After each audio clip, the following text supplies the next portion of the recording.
Dr. Michael Mann, Distinguished Professor of Meteorology, the Director of the Earth Systems Science Center at Penn State University, member of the National Academy of Sciences, author of numerous books, including The Madhouse Effect, How Climate Change Denial is Threatening Our Planet, Destroying Our Politics, and Driving Us Crazy, and his new book, which will be out in just a week or three, called The New Climate War. And he's also the recipient of the Tyler Prize. Michael Mann with two N's. .net is his website, and you can tweet him at Michael E. Mann with two N's.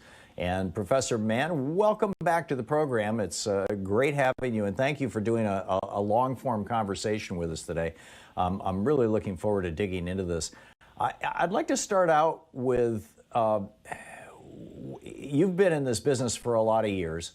And I'm kind of personally curious what led you into this, but also at what point did you're the inventor is probably the wrong word, but the guy who is credited with coming up with the hockey stick, this exponential growth in global warming if we start hitting certain points that Al Gore made so very, very famous, and you played a role in that as well. Was there a turning point for you in your career where it was like one of these, oh my God, moments? Yeah, thanks, Tom. Always good to be with you, my friend. It's funny when you say I've been in this for years. It doesn't feel like it's been such a long period of time, but it really has. It's more than 2 decades now since we published the so-called hockey stick curve. And so I have been on the front lines of this battle now for decades, the battle to inform the larger public discourse over climate change, over the threat that it represents and what we can do to address it. If there was a turning point or a pivotal moment, I suppose it would be in the wake of our publication of that first article in the journal Nature back on Earth Day 1998, April 22nd, 1998, when we published the first original version of the so-called hockey stick curve. And it got lots of media attention. But more than that, it started to get attention, I would say unwanted attention from fossil fuel interests, those promoting them, bad faith efforts to discredit the hockey stick curve because of what it said, because it spoke so clearly to the reality and the threat of climate change. And as such, it represented a threat to those powerful vested interests, the fossil fuel industry and those promoting their agenda. And so I found myself, as a mild-mannered scientist who had studied math and physics. I had never prepared literally for what you might call warfare. I never imagined, in my studies, in the scientific work that I did, that I would be subject to bad faith attacks by bad actors looking to discredit me and the hockey stick curve through whatever means possible, looking to intimidate me, whether that meant hostile congressional hearings by climate change denying senators and congressmen, or nasty editorials in the Wall Street Journal, or defamatory attacks on Fox News. That your training as a scientist in math and physics does not train you for that sort of combat. But over time, I've learned really to embrace that opportunity that it's given me to inform this larger dialogue. And so no regrets when it comes to where I've ended up. But sure, I've got battle scars to show for it. Yeah. I mean, we're both on the receiving end of a lot of that kind of stuff. You in a much larger way, in a much larger universe. Was there a time prior to 20 years ago when you published the hockey stick? Was there a time when you were unaware of how dire the situation could become if unchecked? And if so, what woke you up? Yeah, thanks, Tom. It's a good question. In the early 90s, when I was starting my graduate work, I was actually a graduate student in physics. And eventually switched into the Department of Geology and Geophysics to pursue earth science research and climate research.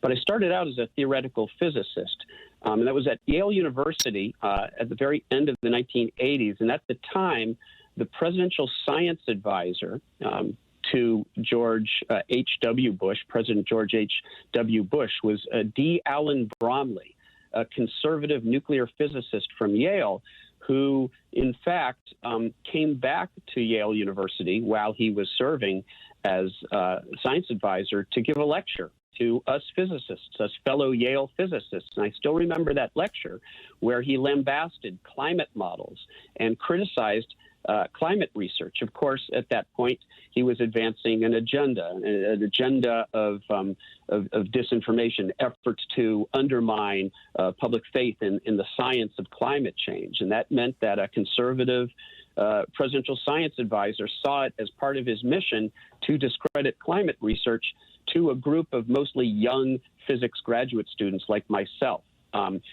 Several years later, I would find myself actually in that area of research, and I never forgot the fact that, there was this whole culture in physics and other fields, in engineering, of scientists who were adversarial when it came to climate science, and not because of the science, but because of the ideology.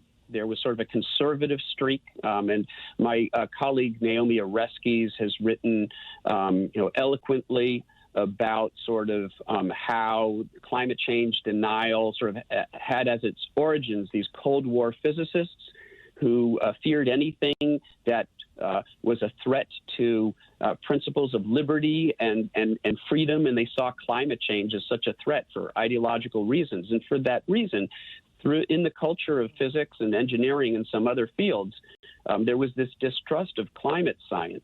And I literally transitioned from somebody who was within one of those fields in the world of theoretical physics to an earth scientist, to a climate scientist. But I never forgot the frame of mind, the mind frame that I had as a young physicist. And that, I think, has served me well when it comes to understanding the origins of denialism. Isn't it sort of putting, I don't know if lipstick on a pig is a sexist metaphor? It probably is, but you know what I'm talking about. Isn't it to say that this is an ideology? I mean, isn't the simple reality here, Dr. Mann, that there are a few billionaires who made their money off fossil fuel? The Koch brothers are probably the most famous, but they're certainly not the only ones.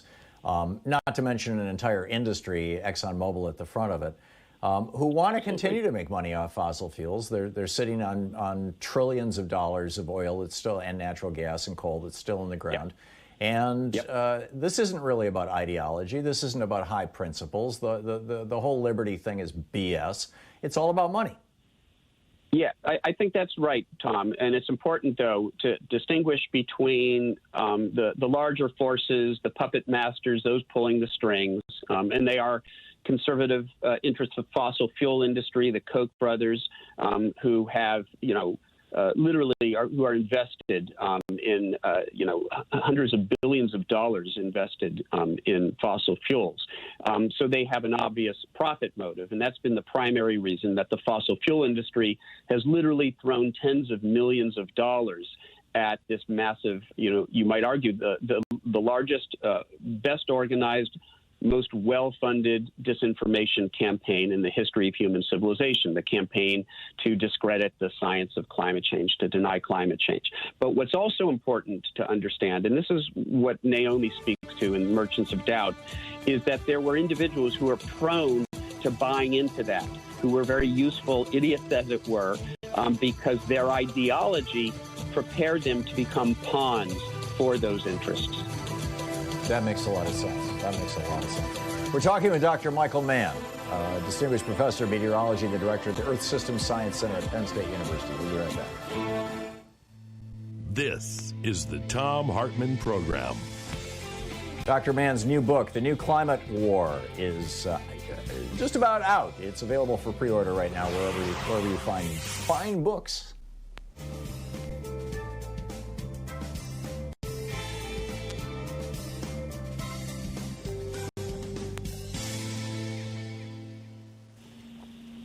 So, Dr. Mann, we have about 4 minutes till we hit another break. I was wondering, for people, we started, right off talking about the hockey stick, And there are probably a lot of people watching or listening who are going, what's the hockey stick? You know, they haven't seen Al Gore's movie, for example. I mean, it was a while ago. You want to give us an overview of what this is? Sure. Thanks, Tom.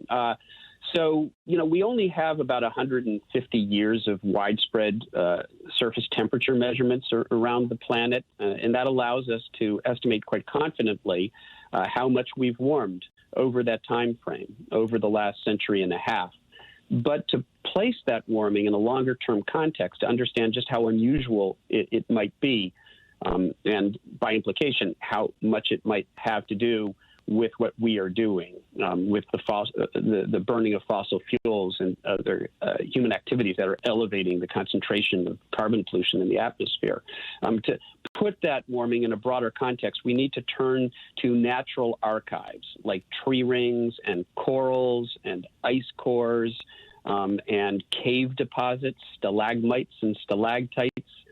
All of these things, ocean sediments, they can tell us something about the ancient climate.